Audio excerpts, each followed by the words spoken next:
Coming to you from Boone Pickens Stadium, where Oklahoma State just finished off a 31-13 victory over Kansas. I am Scott Wright of the Oklahoman, joined by Jacob Unruh. Impressive performance on multiple facets here today for Oklahoma State to go ahead and add another win to the record.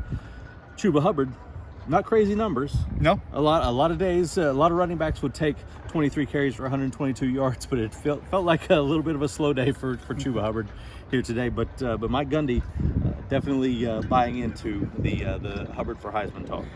He made his case Stronger than he ever has. He made it last week during the off week to the reporters. Made it a lot stronger today. Brought up no one's going to get 1,800 yards, 1,900 yards as a running back.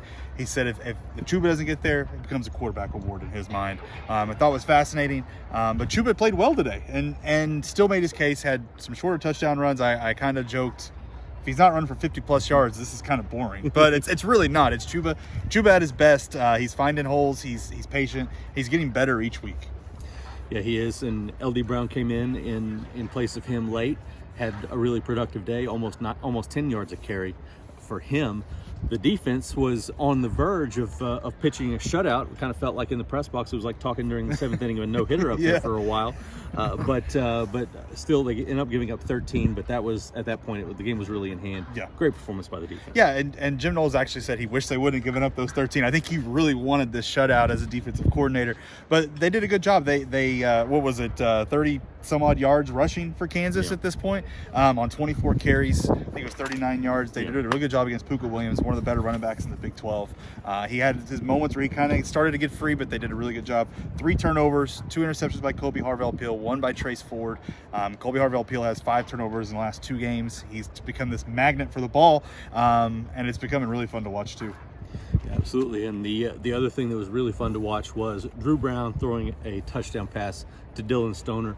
This was in the third quarter. Spencer Sanders went out with a thumb injury that had been nagging him a little bit in the second quarter. Then he dinged it on a defender's helmet. Drew Brown comes in, throws a touchdown pass, a long pass on his first possession, and it was on from there. Wild celebration. You can tell how much his teammates love him. It looked like he was trying to outrun his offensive lineman, and he jumped up in the air, and they caught him from behind, held him up, really celebrated with him. Everyone loves this guy. They talked about, it's not easy being the backup quarterback, especially when you're a graduate transfer like he is, to come here from Hawaii, not play as much. Gundy wanted to get him in the game, and this is a chance, and he played well and looked like that he would be okay if they really needed him.